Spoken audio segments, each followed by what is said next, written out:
Welcome, Daniel Nation, to our monthly podcast, the Daniel Report. It's great to have everybody back on our show tonight. And this evening, we're going to be talking about the State Board of Education and a very important meeting that's coming up on Monday. And my guest is Republican nominee for the SBOE, Kason Huddleston. How are you, Kason, tonight? Oh, Pastor Brandon, I'm doing very well, sir. Thank you for having me on the show. Absolutely. So Kason, he's a fellow pastor, fellow Black Road Regiment member. He was the chaplain for the Republican Party of Texas. Now he's the Republican nominee for SBOE District 9 for the State Board of Education. And Kason, how's the campaign going? It's going very well. I won our primary, and there were three of us in the primary for this open seat. And that was, most importantly, I avoided the runoff. And I think I had 97,000 votes. I carried every county. And so it was a little questionable with three people in a race like this so far down the ballot. And, actually, Brandon, people have not paid attention to the State Board of Education until of recent. And but we were very thankful, very thankful. Now on to November and take office in January. Wow, man, 97,000 votes. You and I better compare notes for my election coming up. I need about 20,000 votes. It is 24 counties, 23 and a third, I guess, but 2 million people. It's the largest district race. Each one of our districts, all 15 in the state.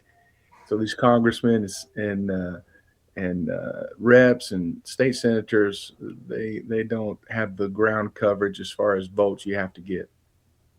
Yeah, wow, that's a lot of territory to cover. So we're going to get into, obviously, this important vote coming up on Monday, but why is the State Board of Education so important? What do you guys do exactly? Well, that's the thing. A lot of people don't know. If I had $1 for everybody asked me how I can help lower their taxes, I would be I wouldn't have to fundraise for the campaign. But we do a very focused scope. The most important is we determine what curriculum is allowed to be taught in Texas public schools.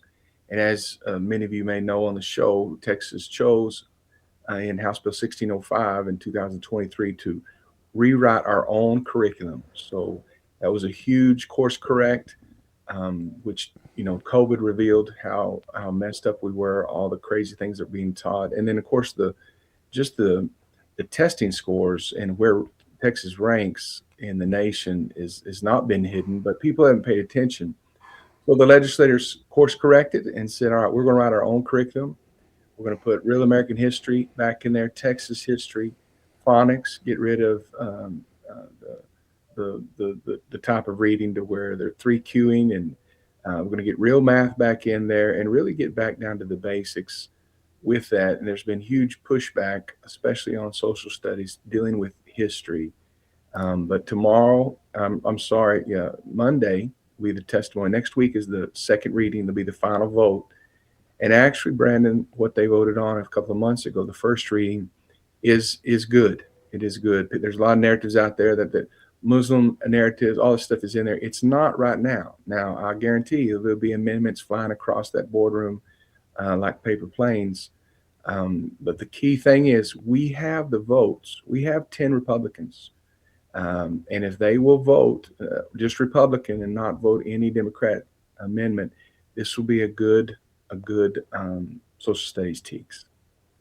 Yeah, so for those that are not familiar with TEKS, what does that stand for? And why does Texas sort of determine the social studies curriculum for the nation?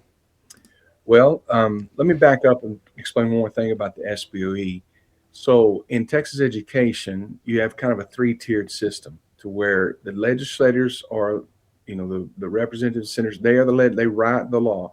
The TEA, they administrate that law, turn it into policy, whatever it is the legislators are desiring in their laws.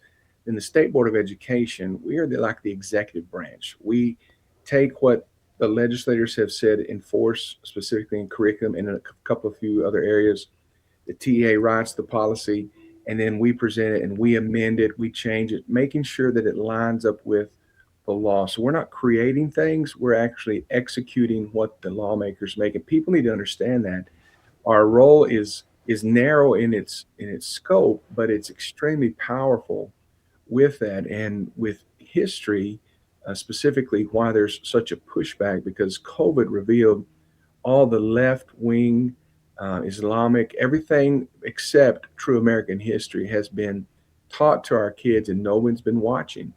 And COVID revealed that. And so the legislators and many other strong conservatives said, we need to change this, bring it back to where our children will love America, love Texas, understand where we came from in true history, and not this narrative. That's really, Brandon, why we have generation of people that seem like they hate America, hate Texas. They don't know who they are or where they came from, and they've been educated a false narrative, really. Yeah, so for those who are unfamiliar with TEKS, I know that's essential knowledge. Can you explain exactly what TEKS are? Yeah, so TEKS, Texas Essential Knowledge and Skills. When the lawmakers put out their law, they said, all right, these are the essential knowledge and skills that we want Texas students to be taught.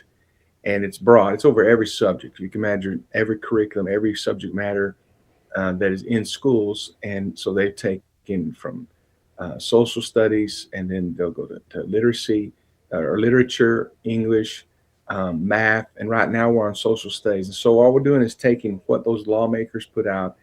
They graphed it in a bigger graph as far as a chart, saying, all right, it breaks down this way, and then even to age appropriate, what grade learns what element of Texas history, for example, and then how that's reinforced on from fourth grade or sixth grade, and how much in a K through 12 does a student need to know about, specifically, let's just say Texas history, American history, any one of those things. And it goes over all subjects in the curriculum that would fulfill a Texas high school degree. And again, we determine that as a state board of education. What are the standards, excuse me, the minimum standards that you have to have Texas in, Texas essential knowledge and skills to graduate from a Texas high school, public high school. Okay, so right now we're working on social studies, and I know that you've already held the first round of meetings. Now, there was a list and a B list of approved books for these TEKS. What was the B list exactly? What were they trying to strip out of the A list? Oh, so there were two different things being voted on last time, and it'll be voted on this time. So social studies didn't have books in it. You're talking about the required literacy reading list. Now, that again goes back to House Bill 1605. The lawmakers said, all right, we're going to have a required reading list, which has never happened in the state of Texas, and age appropriate. And they laid out the baseline of that. The TEKS then with the TEA, they began to administrate that. What are they trying to do? And then it's brought to us. So the A list last time was the conservative approved list. We were able to at least get something, fight off amendments, and get it to a strong, healthy, required reading list. In that last meeting, there was a lot of pushback. We didn't have the votes. Again, let me remind you, we should have the votes. There's 10 Republicans and 5 Democrats. But about 5 of those Republicans, you really don't know how they're going to vote. And I can't answer that question. That's been a quandary in my mind this whole journey. But there was an agreement on, there was a push from the A list, a very robust, wonderful list. And then Kevin Ellis gave a B list. Well, I'm sorry, let me rewind. Will Hickman approved wanted a B list, which was extremely watered down. Will is Republican, but it was extremely watered down. He had removed nearly every mention of presidents and some other key things that we believe Americans and Texans should know. And that was the AB list. Well, in the last meeting, Kevin Ellis presented a C list, which was better than the B list, not quite as much as the A list. And that's what they agreed on, was Kevin Ellis's list. And that's what they're going to be voting on next week for the final reading. And it is a good list. There's arguments on both sides. Too much material for the students to learn. Well, Brandon, my thought is I think we still need to raise the bar. We're not trying to raise it so high they can't reach it. But Brandon, our bar is so low right now in Texas. This isn't limbo. This is education. So there's just the education system of people who are inundated in that. Very few of them say we need to raise the bar. It's really the outside voices like myself and many others that say, hey, we need Texas. We should be leading the nation in education. And right now we're not, but hope is on the way. Yeah. So, what is this push to take some of these books out of the required reading list? Is that coming from progressive liberal ideology, or is it coming from CARE and Islamic ideology, or who's pushing to change our literary books? Oh, all of the above. The Muslims care is there every time. When I went down in November to file for this position, it was the week that the State Board of Education was meeting. So I went to observe the board. And on that Tuesday, I left to go over to the Republican Party headquarters to file. By the time I got back, during that break, Governor Abbott had declared CARE and the Muslim Brotherhood a terrorist organization. Now, when I was reading who was testifying that day before I left to go file, you saw very clearly the president of the DFW CARE, Houston director of CARE, and so the Muslims filled the room, and it kind of threw me off. I thought, what are all these people doing here? And there's, of course, you could tell a lot of leftist people there. But when I came back, there was probably double, if not triple, the police presence. They had dogs.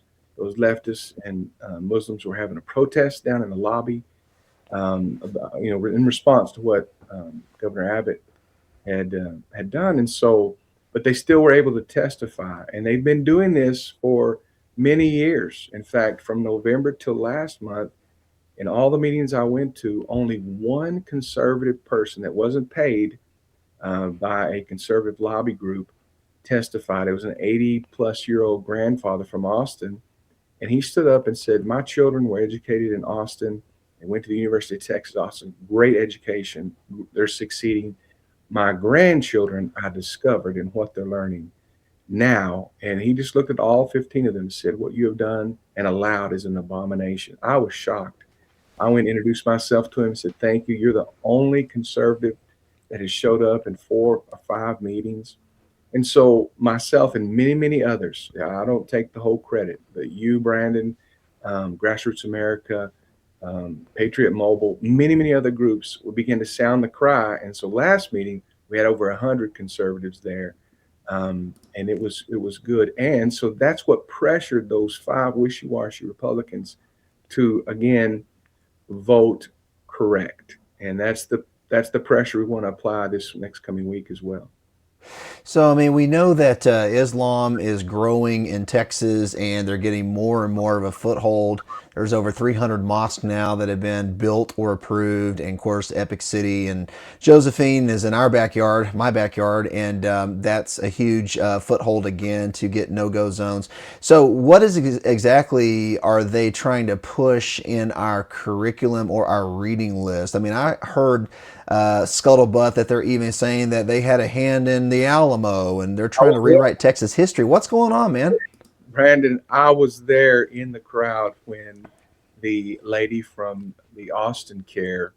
It's things like that, Brandon. They're not saying, "Hey, we want to push the Muslim religion in there." They're trying to say, "We want you to show how Muslims help shape America and shape Texas." And your example is true. I was sitting there, and she said, there was the Muslim influence of the Alamo, and Brandon Hall, one of the board members, called him out and said, "Well, exactly how did that?" Because in my mind, I'm running through in the gallery, okay, Stephen F. Austin, uh, Bowie. I'm trying to find the Muslim in the group, right? And there wasn't. She said, "Well, the Alamo was a Catholic cathedral. It was a mission, and the architecture from that comes from Spain, and Islam conquered Spain and influenced architecture. We think you need to teach our students how." In my mind, Brandon, I'm thinking, I looked at the picture that I pulled up on my phone, and I was like, I'm pretty sure those arches are probably the same style as in the Vatican. The next thing they're going to say is that they helped establish the Catholic Church. Um, the president of DFW CARE, he said he was trying to get them, you need to put in how Muslims discovered America before Columbus. and one of the board members asked him to clarify, and he named some Muslim name that apparently they said landed, in the Americas 130 years before Columbus. I could go on and on and on of these crazy things, again, to try to weed in the importance of Islam to Texas, the importance of Islam to the founding of America and the success of our state specifically. And it is, I really thought they're about to tell us that the earth is flat. It's in that level of processing. But that's how they do. And if you say anything against that, you're Islamophobe, you're a racist, and I thank the Lord that we have board members that are standing up, and we're having people like you and grassroots people. Enough is enough, Brandon. You can worship Allah if you want to, but don't force that on our children, and definitely don't try to put that into the history of America. I'm sorry. They even said that the slaves, when they were brought over because they were Muslim. That's why they were enslaved. And I'm thinking, wait a second, you go back, I'm pretty sure Islam still practices slavery today, and that was probably why they were enslaved. Why they were selling their own. It's just a complete farce. Yeah, totally. And you're right. Islam still enslaves people today. I think a report just came out this week that they discovered, 250,000 British girls that had been trafficked by Muslims over the last number of years. And so, yeah, slavery is part and parcel. So do you feel like basically Islam is just trying to rewrite the narrative of Western civilization to basically make us believe that somehow they founded this country? 100%. And Brandon, that is their modus operandi. That's what they've done in other nations. I was talking to an Iranian who was a young child when the revolution took place, and his dad, his name is Abtin, his dad was an Air Force pilot and trainer. And when that happened, he literally showed me books how, the Muslim new education books that they brought in showed that before the Wright brothers, it had a drawing of some Muslim men with some contraption, like they had really discovered flight before the Wright brothers. So that's exactly what they do. They go in and try to rewrite the history one generation a little bit more. And if we allow that to continue, again, um, our true American history, Texas history, the Judeo-Christian faith that founded and established 250 years of our country will be erased. I mean, it's my understanding that the Muslims as a people have not really created much of anything. It's really European Christians and inventors in America that have created most of the inventions in the world. It's almost like saying that atheists have created the cotton gin and created the automobile. I mean, none of those guys were atheists. They were all pretty much European immigrants that believed in the Bible, were Christian believers. I mean, what exactly have the Muslims created here in America that they want credit for? Well, I don't think they would say they want credit, but not just in America. They've created war, they've created chaos, um, and I mean, there's nothing yet. They just write their own stuff, and if you disagree, then in America, and look in Britain, you can't even say the things you and I are saying right now in the UK, or post things, or you could be potentially arrested. Yeah, that's crazy. Well, let's get down to business here. Let's talk about this meeting on Monday. It's Thursday night, and believe people that want to make public comments using the form have until Friday. What time do they have the cutoff on that? I believe it's 5 o'clock. But if you, when you pull up the website there, and I think you have it, you can put on this very, very simple. On the front page, scroll down to the bottom. They have icons there, public testimony. You can pull the agenda. But that's what you click that, and you either sign up to testify, or there's another one where you can submit an online submission. But we encourage people to come because, let me reiterate this.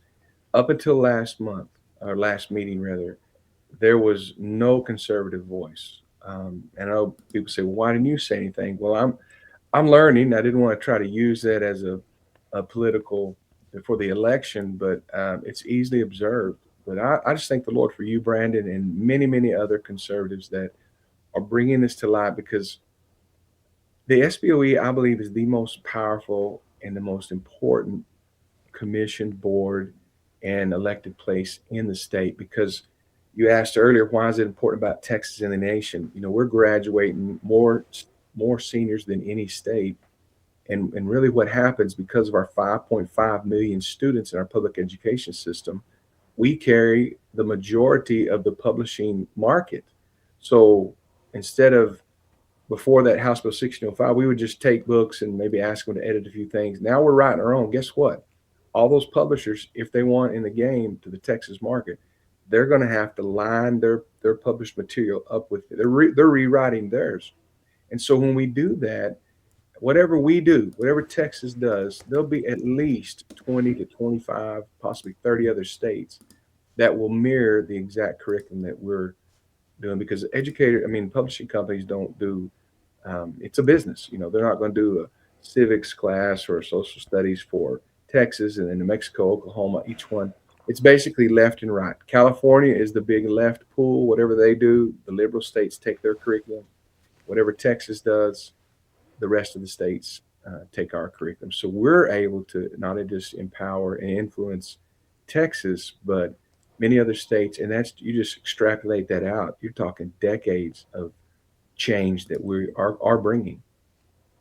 Yeah. So let's talk about the form for those who can't attend in person on Mondays. So if you go to sboe.texas.gov, I clicked on meetings and pulled down the menu and clicked on public testimony registration. And then you read a little blurb on there and click on the bottom saying, I understand what this means. And it pulls up a registration form for public testimony. You fill out your name, email, address, phone number, name of organization. Are you a registered lobbyist? Yes or no. Are you providing testimony on behalf of a client? Yes or no. And then I'm assuming they check this box, I want to testify before the body, and you do the committee of the full board, June 22nd, 2026, and hit submit. Is that for the online testimony? That is for in person. The online, on there, you can email a submission. There's an email on that website. What I encourage you to do is, on the other page where it gives all of the 15 board members, I encourage people to email them individually. It's a little more work, but you can just copy and paste, create your email of your testimony, and then send it to each one of them individually, instead of, or in addition to that one email you'll find on their website, which is for online submissions. Because I want to make sure that it gets to all of them and they see, okay, this person is for this or this person against that. Now they're getting inundated. I mean, there's over 300 plus people as of last we're at convention that were already posturing to come and testify on Monday. Yeah, that's great. We need a showing of support for this. So again, that email is testimony@sboe.texas.gov, and that will go to all the board members or the administrator, but also go to each individual board member and email them one at a time. I guess you could just copy and paste what you want to say. Is that correct? That is, or you can just put them all in one together. But I the way I do it is I individually email them, so they're getting one email from me, and they know this is not, even though we are mass producing those, this is directly to them and expecting a reply. So can you give our viewers an idea of the kind of verbiage that they could use as a sample? And specifically, we are addressing the second vote on the TEKS, which is the Social Studies Standards. Is that what we're voting on, plus the list of literary works? Yeah, there'll be two separate votes and two separate testimonies of that. And again, it's the Social Studies TEKS and then the required reading lists. So basically, the way that we want to, in your own language, just say, we do not want you to allow any anti-American, any radical Islamist, any pro-socialism. We don't want you to allow any of those amendments to come through there, because that's what they're trying to do. They're trying to insert their worldview throughout everything. I mean, it'll come up in math, I guarantee you. It'll come up in every subject. They're just from every area trying to put their messed up worldview in that. And so um, that in a nutshell is what we're asking these Republicans. And people say, well, this is not, this is supposed to be bipartisan, and that is, or nonpartisan. That is not true. So we are we are elected by our constituents. They are saying we want you to vote a Republican conservative agenda, and that's what we are. And the good news, we won't have to be having these meetings, Brandon, come January 1, because I'm going to win. Mindy Bumgarner will win. She'll replace Evelyn Brooks. Tiffany Nelson will replace Will Hickman. And then on the fourth one, Victoria Hinojosa will win down on the coast. That right there will give us, we have 5 right now that vote consistently together, strong. I mean, they have their own ideas about little things, but their worldview is the same. Christian conservative worldview. When we get those other 4, myself and the other 3 ladies, that's 9. All you have to do is have 8 votes. And so come January, these meetings will be cut extremely short. And that's the way it should have been ran for many decades. It's like a mini house of representatives. You have the majority, but you don't know, why do we have to. I haven't figured that out yet either, Brandon. I mean, I think I do, but in the SBOE, why are these 10 people not voting together? Why are we not just pushing this through? Again, not to just push it through, but to give a strong conservative, pro America, pro Texas, pro Judeo Christian, pro phonics. I mean, just on down the list. Get rid of this block math. Have you ever tried to help a young person do math lately? I know you don't probably have any grandkids, but they 2 plus 2 is 4. And Noah figured that out, when he was putting them on the ark. 1 plus 1 is 2, rather. And it hasn't changed. It's not going to change. Math doesn't change. But I've asked myself, why are they trying to change all these things? Especially social studies, and even the way they removed phonics years ago and tried to do this queuing, 3 queuing system. And it's about, instead of teaching students the basis, what I've discovered, this is my thoughts, all these people, besides the Islamists and the leftists, they really want the children to feel, to discover. Well, we want our children to discover, Brandon, but there are, like, I want my child to discover while they're in my yard, but don't go in the neighbor's yard, and definitely don't run out in the street, and don't pick up this snake. It's not just full open discovery. It's teaching them, number one, truth, and then with compassion and helping those students. But we've gotten away from that, and then it's just not been monitored. But it's a new day with the State Board of Education. Yeah, absolutely. I'm going to throw you a curveball question, but speaking about some of the things that we've been teaching our kids in public school, we got a guy named James Tallarico running for the U.S. Senate, which is probably the biggest wackadoodle I've seen in years running for anything. And his ideas are so far out in left field. Of course, he's a product of public school, and he taught public school. Does some Yes. of these crazy gender fluid, we have 6 genders, God's non-binary, Mother Mary should have had the right to an abortion. Is that the product of what our public schools have been teaching our kids? I mean, is he the product of public school education, or what's his problem? Yeah. I wish I could say he was the only one. But if you come down next week, or you were there with us last time, the place is packed with them, and many of them are educators. And if somebody wants to do that on their own time, Brandon, that's on them. But do not dare bring that into the classroom and begin to share that with our children. That's not, number one. That's not that teacher's choice. That is the parent's choice. That's their freedom. But that's what's happening. And again, it's become unmonitored unless it blows up something super big. But our goal with all of these laws that the legislators have passed, we're rooting that out, making it where you cannot do that. And if it does happen, there's 12,000 ISDs. No, so there's 1,207 ISDs in Texas. There's no way you can do that from Austin. In other words, we need people like you, Brandon, and the parents to monitor and watch what the children are being taught from this day. We should have always, but watch that. And if it's not lining up, they need to report that to the teacher, the principal, work it up the chain, And in my district, contact me, because we will definitely hold those people accountable to that. Now, and Brandon, please let me just share with you. There are many, many great people in the education system, but I do believe there's a lot of bad apples, and it's not just in the major metropolitan areas. I was in Nacogdoches, and a parent came to me on while I was campaigning. Could you help me with my child? I said, what's wrong? She said, my child's in the classroom and there's another child that identifies as a cat. Now, Brandon, this is in Nacogdoches. This isn't in Houston or Dallas or Austin. I said, okay, a cat. She said, yes. And the problem is that that other child's parents pressured the school district to put a litter box in the classroom.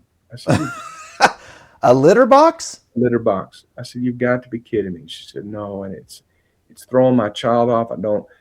I said, well, number one, I don't have authority over your school district, but I do have influence when I win. But here's the bigger problem. The seven board members that they vote, and every school district has 7 people across the state. There's 7 people that you vote in to be on the school board. Those 7 people need to look like our community. They need to be Christian conservatives, and they need to not put up with this minutia that is coming forth. And then the superintendent as well, but that superintendent is an employee. They are hired. The boss of the school district is those 7 people. And there's a narrative out with Tasby and many others about this quote team of 8. That's a phrase you're going to start hearing and may have heard. The team of 8. That means the 7 board members and the superintendent. And I understand you work with the superintendent, but that's beginning to try to flip the real reality that the 7 board members are the ones leading that school district. They're the ones responsible for holding that superintendent. But too many of those superintendents have said, well, I'm the superintendent. You just need to sit down. Let me tell you how to do it. Well, that really needs to be checked and held accountable to the 7 people that reflect the community. I've told it many times, Brandon, the real answer is not new laws necessarily. The real answer is communities owning and taking their school districts and caring for them and watching, not just parents, grandparents, preachers, just like Little House on the Prairie. Everybody wanted that school to succeed. The banker, and some of them didn't even have kids. The doctor, the illiterate farmer, all of them were together to protect and help that school and their children succeed. We've abandoned that. You just send your kids off to school and expect them to raise them, and that's why we're in this mess that we are right now. Yeah. So speaking of accountability, holding teachers accountable for how they teach or what they teach in the classrooms, and holding school boards accountable for what they approve or disapprove. I know that there was an idea floated in our legislature for creating an Office of Inspector General to especially monitor what's in the public libraries. For pornography and getting that out, but also just for monitoring what we're teaching our kids in the classroom. Did that law ever pass the legislature to create that office, and is that still on the table? That office is created. Inspector General, his name is Levi Fuller. He comes from Lufkin area. Um, he's a wonderful lawyer, military man, conservative, staunch conservative. But I will tell you what they're focusing on in his is dealing with the educator to student abuse, whether it's physical or sexual, and rooting out all those bad apples. And I'll tell you, he is getting overwhelmed. You can see it on the news. It's like every day there's another coach or a teacher. And again, it's not all of them, Brandon, but they've allowed to be in that system. And then what would happen, the school district, if they had something, they would investigate only if they found or didn't, whatever they would decide. They may discipline that teacher, but then maybe not rehire them. And that teacher would just go on to another school district. Well, that stopped because there's a no hire list now. And if those teachers are even under investigation, it's marked. And then if they are found guilty through that TEA and educational law system, which is like a huge court, then their certification is revoked forever, and they're placed on a do not hire list. So that did pass. Now, as far as what's being taught I think they're focusing mostly on the abuse, educator misconduct would be the exact term. Okay. So getting back to the meeting on Monday and the two items we're voting on, again, that's the Social Studies TEKS and the literary list of approved works. If people want to go in person, what time should they show up? How do they find the address to the building? Where do they go for information?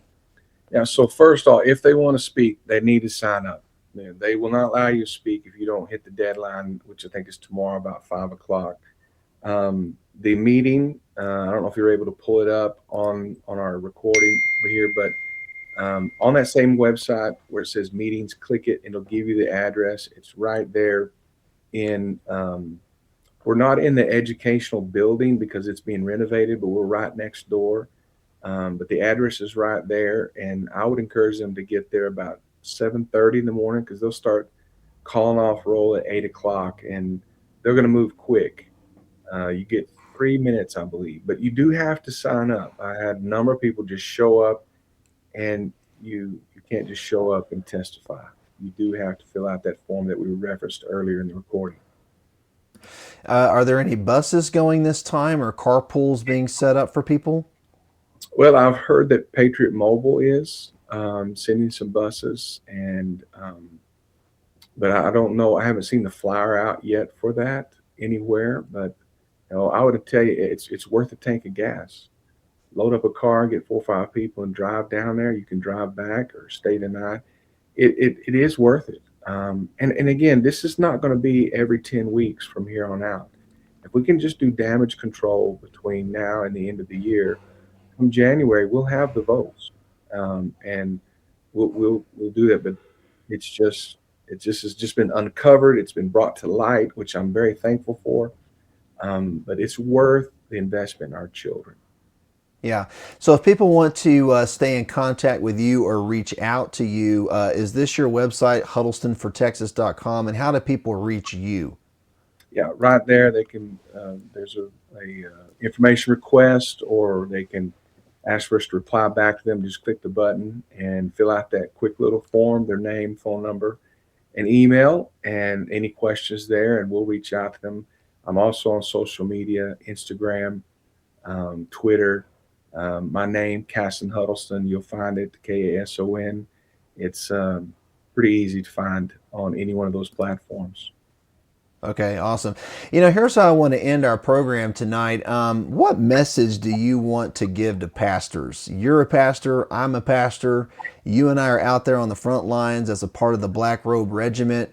But many pastors today are still hesitant to address issues like this vote on Monday. They won't even talk about this in their pulpit. And, that's the reason why we're losing America, is because our pastors won't take a stand. They won't speak out. What kind of message do you want to send to pastors? Well, I would tell them, Brandon, get out of the church, get out in your community, get to the schools, and don't let anybody tell you pastors don't need to be involved in politics or anything. People who tell you that are ignoring our true American history, because the Declaration of Independence, those each one of those items that those men wrote, those were spoken throughout the churches along the East Coast in the colonies through pastors. And some of the greatest battles we ever fought were right in the front yards of churches. I'm telling you, this is we have left that arena because of, quote, separation of church and state, and because of social peer pressures, to do that. But I would tell you, um, do the right thing. Get involved in your community. Stand up for truth. You can do this, Brandon, and not be a jerk. I'm not a jerk. I don't yell at anybody. I don't, um, you know, make these explosive statements. I just tell the truth. And every pastor that's watching right now, you know what the Bible says. When you know the truth will set you free. And that's all we're doing. But Brandon, a lot of our situations is because our pastors have removed from teaching on those things, addressing those things from the pulpit. And then we've birthed generations of biblically illiterate Christians who, go to church and do things. They're going to probably go to heaven, I assume, if they ask the Lord to forgive them of their sins. But what are we doing down here? This isn't about just going to heaven. This is about, he said, thy kingdom come, thy will be done on earth as it is in heaven. I want to tell you right now, this isn't heaven.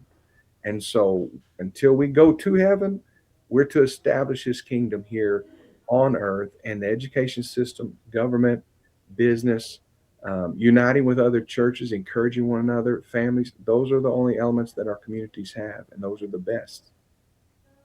You know, I run across so many Christians out there when I go to, for instance, state convention, or I'm out campaigning or out speaking upon Daniel Nation's behalf. And so many Christians will come up, or they'll even comment on my social media and say, well, you know, this is just a sign of the times. The book of Revelation talks about this. It's got to get really dark, really bad. We got to let this happen so Jesus can return. And then we'll return in the millennial kingdom with him and reign and rule, and it'll all be okay in the end. And they use this for a crutch and an excuse not to engage, not to go to Austin and testify, not to show up in the legislature and lobby for pro-conservative legislation.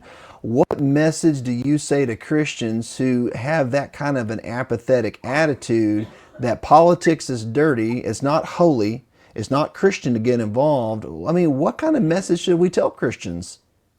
Well, we tell them you're right.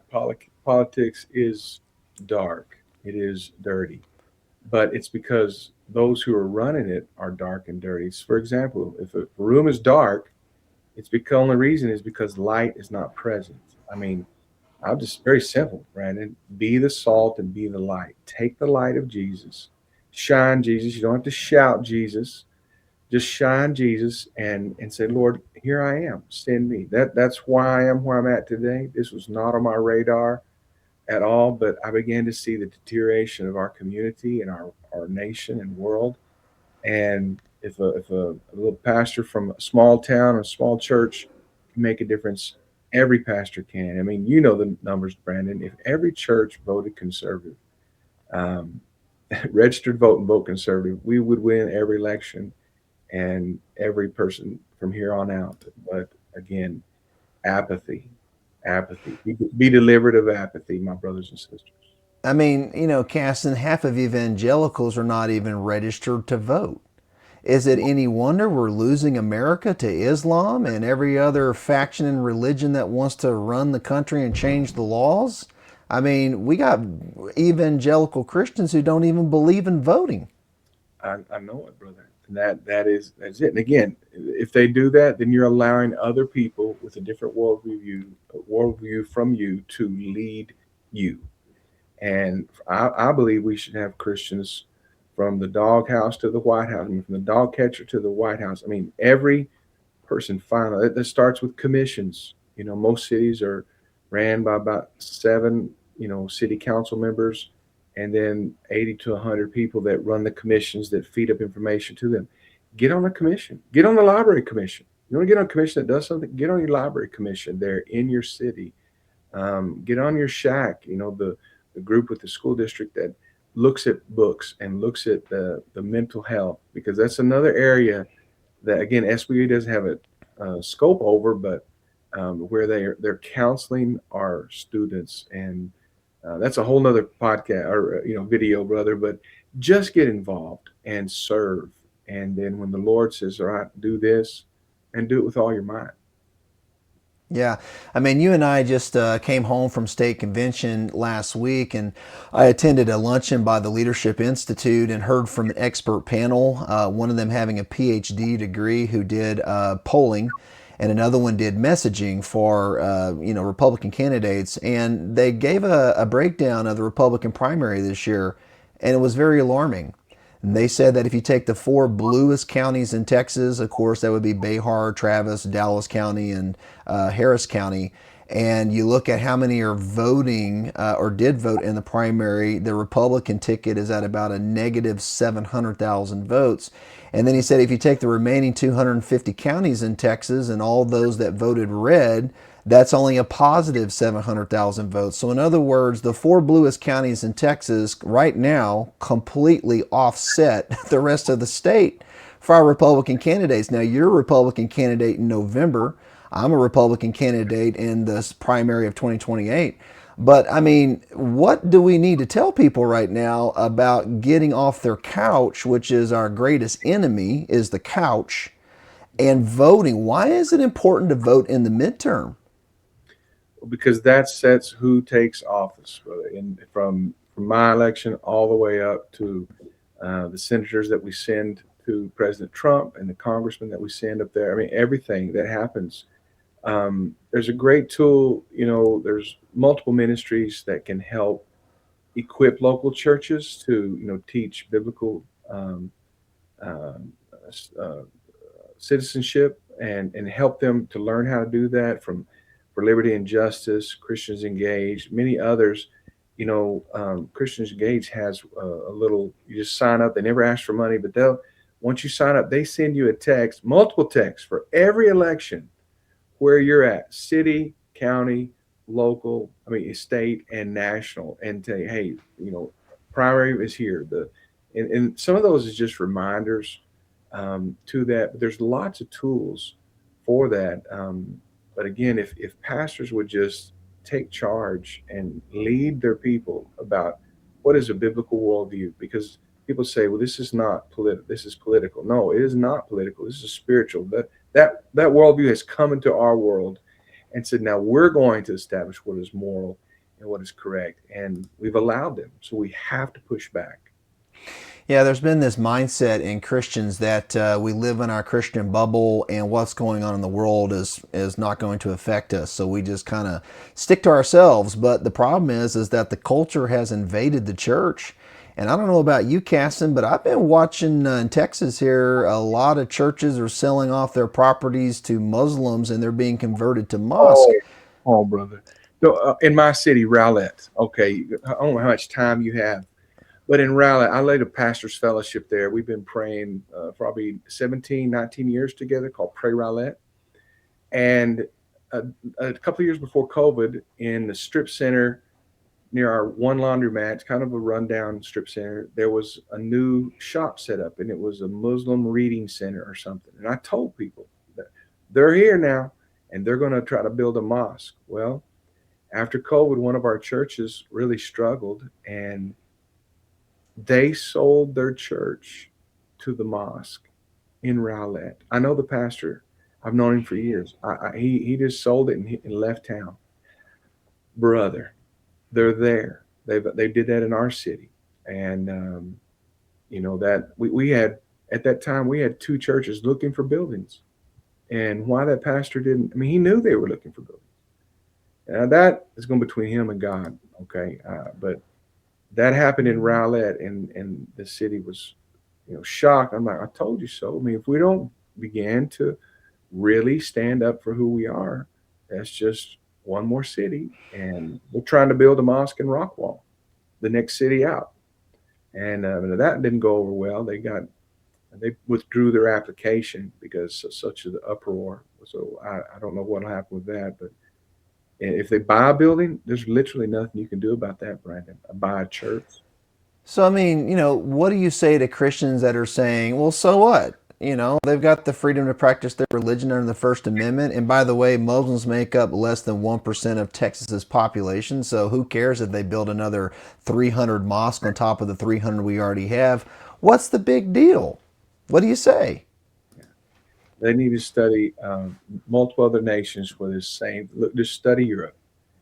Just study Europe. That's exactly what. And again, they had empty churches because the church was dead there, and now they're in the government, and now they're elected officials. Now you can't even say anything against.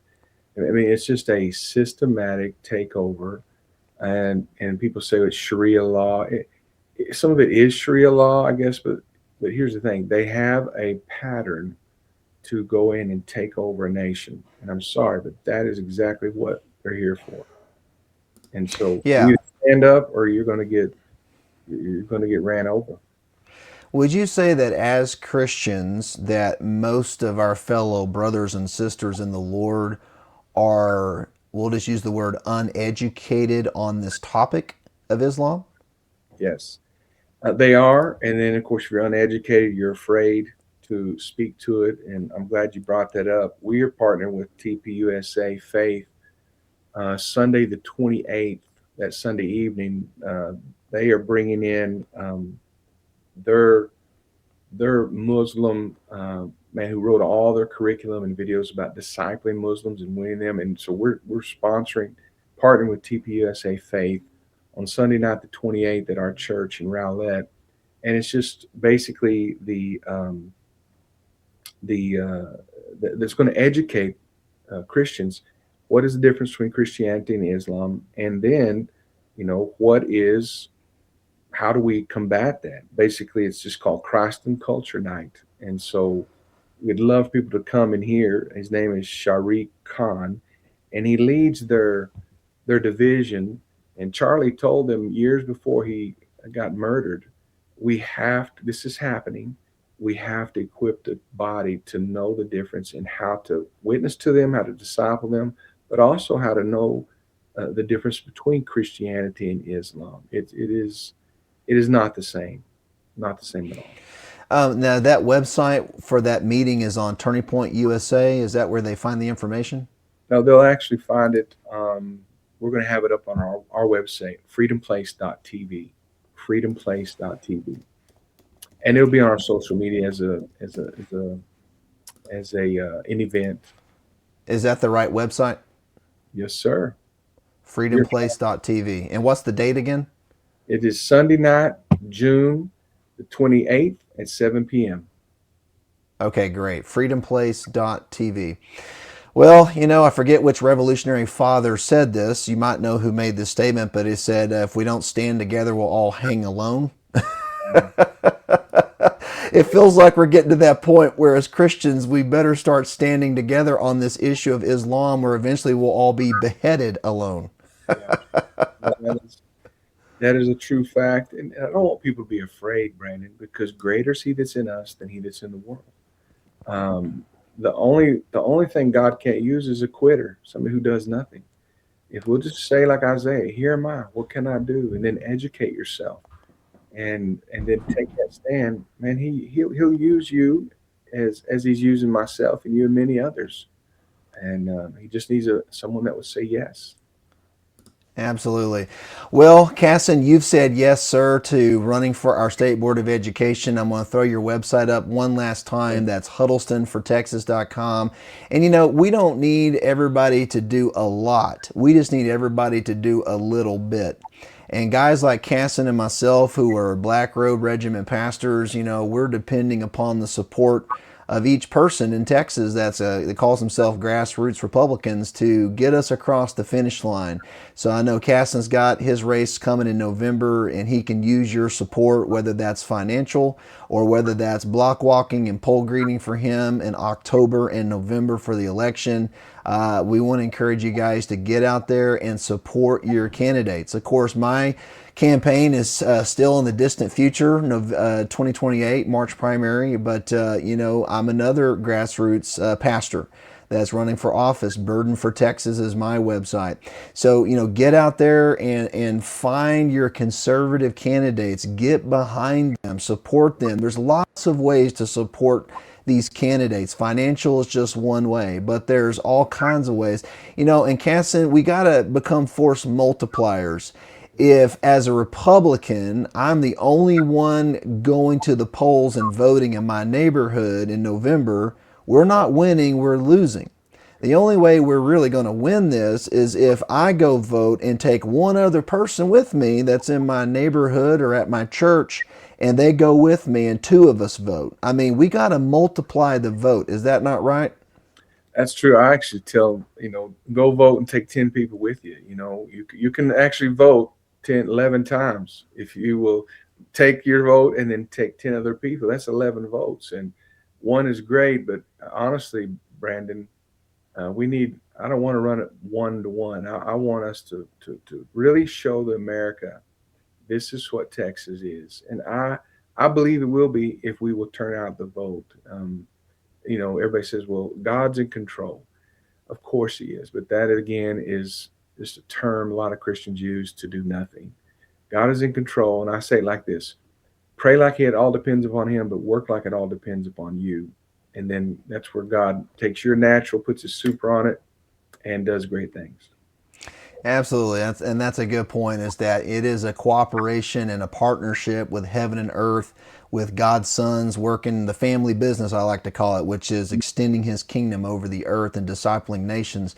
So we have to do our part. God will always do his part, but we've got to do our part, and you got to get involved, you got to get engaged, you got to go vote. And I like Brett Rogers and his strategy in his book, The Goal is to Win. He talks about how, you know, our little stream of supporters in the Republican Party, we think that you know, is going to get us across the finish line, but we got to build a river that's a little wider than that. We got to involve other folks out there in the community with our causes, and so that's where that force multiplier comes in, of not just you going to the polls, but get your neighbors to go and explain why this is important. Explain why we need Kason elected. Explain why we need those 5 extra votes on the SBOE to be proven conservative, consistent votes every time, so that we keep our public education going in the right direction. Because, guys, education is the future. We're raising up our future leaders. And Kason, wouldn't you say that some of the people leading us right now, like James Tallarico, is a product of the seeds we sowed 20 years ago, and now we're eating the fruit of that leadership? So shouldn't we be sowing seeds today for future leaders? 100%. We need to sow multiple seeds, and we do need to do a little bit of weed eating too, and that means making sure Tallarico, none of those other people take office. But yes, multiple seeds and tend the garden, my brother. Might be time to do some weed and feed. That's exactly right. Yard work's not my favorite, but I just say snatch them up by the root. Let's not even wait for it to die. Let's just pull it up out of the ground and go get it off the property. It's out. Amen. Well, Kason, brother, great to have you on our podcast. Thanks for coming on tonight, being our guest. We'll get this video out there and get it shared, and we sure appreciate you, and thank you for all you're doing. Keep up the good fight. Thank you, Brandon, as well. God bless you. God bless you, my friend. Bye-bye. Bye-bye.